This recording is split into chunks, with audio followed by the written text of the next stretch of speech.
السلام علیکم دوستو، علی وائس چینل میں خوش آمدید۔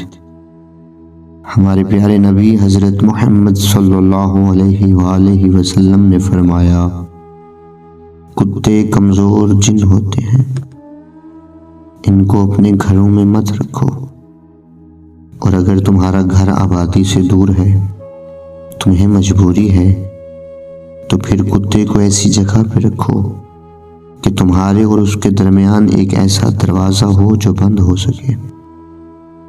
اور امام جعفر صادق علیہ السلام نے فرمایا کہ جن کتوں کا رنگ کالا ہو، جن کتوں کا رنگ سفید ہو، اور جن کتوں کا رنگ سرخ ہو، یاد رکھو کہ وہ سب کے سب جنوں میں سے ہیں، اور جو ابلک کتے ہیں وہ جنوں اور انسانوں میں سے مسخ ہو گئے ہیں۔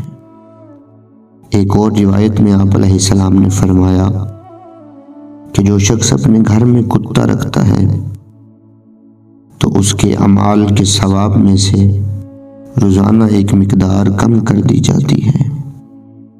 خداوند عالم سے دعا ہے کہ وہ ہمیں نیک اعمال کرنے کی توفیق عطا فرمائے۔ اگر آپ کو ہماری ویڈیو پسند آئے تو ویڈیو کو لائک کرنا اور چینل کو سبسکرائب کرنا مت بھولیں۔ ملتے ہیں اگلی ویڈیو میں۔ اللہ حافظ۔